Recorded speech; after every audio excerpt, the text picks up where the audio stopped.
Perkenalkan, kami dari kelompok 7. Di video kali ini kami akan mempresentasikan hasil diskusi kami tentang gangguan kepribadian tipe antisosial, gangguan kepribadian tipe ambang, gangguan kepribadian tipe histrionik, dan juga gangguan kepribadian tipe narsistik. Saya atas nama Berli Mau di sini saya berperan sebagai moderator. Saya Lebrina Tarocisole sebagai pemateri pertama tentang gangguan kepribadian tipe antisosial.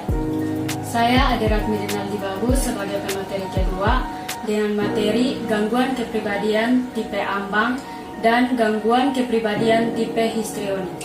Saya Yuna Yuning Silakapada, saya sebagai pemateri ketiga, saya akan membahas tentang gangguan kepribadian tipe narsistik dan juga faktor penyebab perilaku dramatis, emosional atau erotik. Waktu dan kesempatan saya berikan kepada para pemateri. 1. Gangguan kepribadian tipe antisosial. Secara umum, gangguan kepribadian antisosial adalah kondisi atau keadaan seseorang yang tidak bisa memberikan penilaian atau membedahkan baik buruk atas hal-hal yang dilakukannya, seperti tindakan tidak terpuji, tindakan kekerasan, penipuan, dan tindakan-tindakan lainnya yang hanya dilakukan untuk kesenangan pribadi saja. Menurut Kamus Besar Bahasa Indonesia, antisosial mempunyai arti yaitu seseorang yang tidak suka bergaul, sikap menutup diri dari masyarakat, dan cenderung mengganggu ketentraman umum. A. Gejala-gejala gangguan kepribadian antisosial meliputi manipulatif, tidak punya rasa empati, sering berbohong, tidak bisa membedakan baik dan buruk dalam melakukan sesuatu. Bagian B. Ciri-ciri gangguan kepribadian antisosial. 1. Selalu ingin memperlihatkan perilaku agresif, suka berbohong, tidak mempedulikan atau memikirkan keselamatan diri sendiri atau orang lain, tidak bisa bertanggung jawab atau profesional. Bagian C. Faktor-faktor gangguan kepribadian antisosial meliputi 1. Faktor genetik. Faktor genetik adalah faktor yang berasal atau diturunkan dari orang tua atau anggota keluarganya. Kedua, faktor lingkungan. Faktor lingkungan yang buruk bisa menjadi munculnya perilaku gangguan kepribadian antisosial atau sosiopat. Bagian D. Pencegahan gangguan kepribadian antisosial. Pertama, pendidikan dasar. Kedua, guru konseling di sekolah.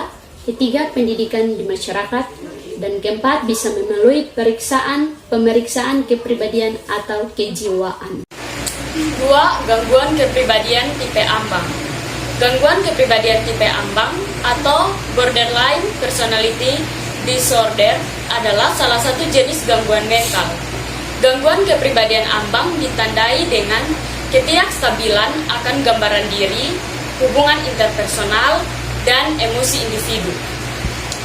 Tanda dan gejala gangguan kepribadian ambang yang pertama adalah paranoid yang berhubungan dengan stres, sulit membedakan realita dan imajinasi selama beberapa menit atau beberapa jam.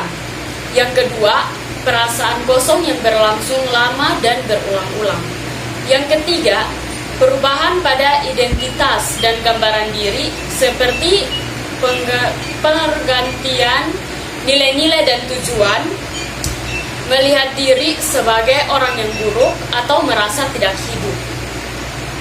Penyebab gangguan kepribadian ambang ada beberapa faktor, yaitu yang pertama faktor kelainan pada otak, terutama kelainan otak bagian tertentu yang biasanya mengatur emosi, suasana hati, dan agresi.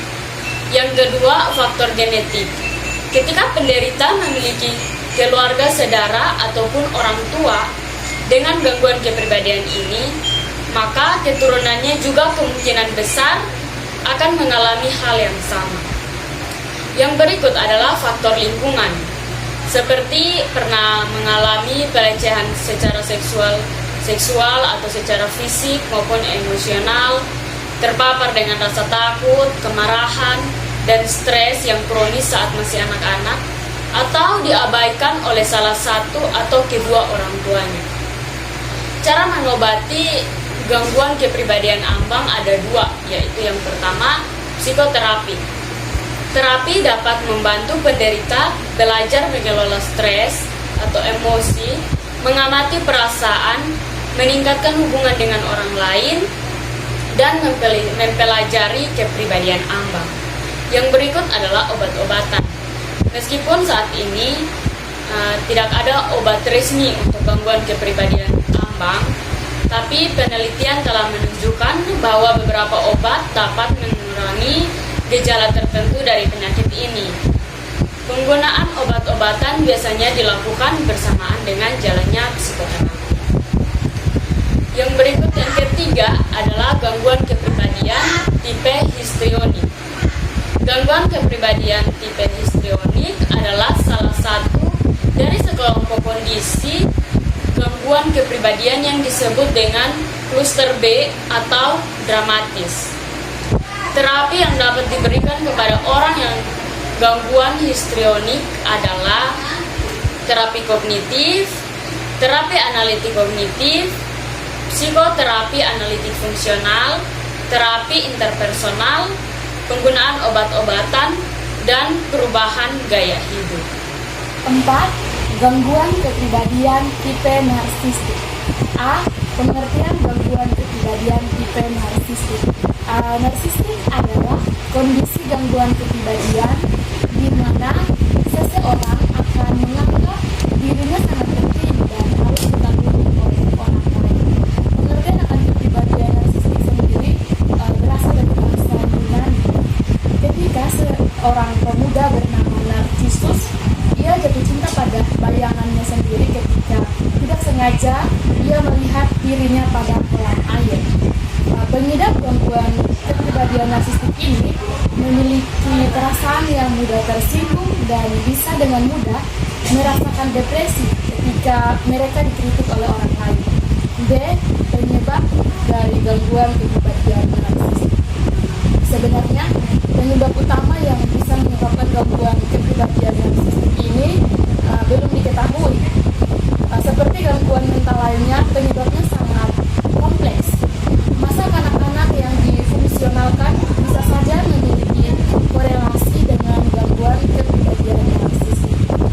Faktor disfungsional tersebut bisa saja karena pengaruh dari orang tua yang memanjakan anaknya terlalu berlebihan, memiliki ekspektasi yang tinggi terhadap anak, perlakuan kejam terhadap anak, ataupun sering diabaikan oleh orang tua.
kepribadian merupakan kombinasi dari pikiran, emosi, dan perilaku yang membuat seseorang unik, berbeda satu sama lain.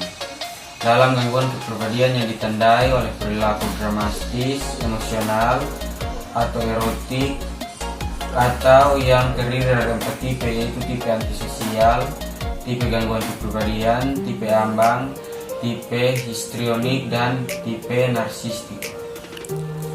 Terima kasih.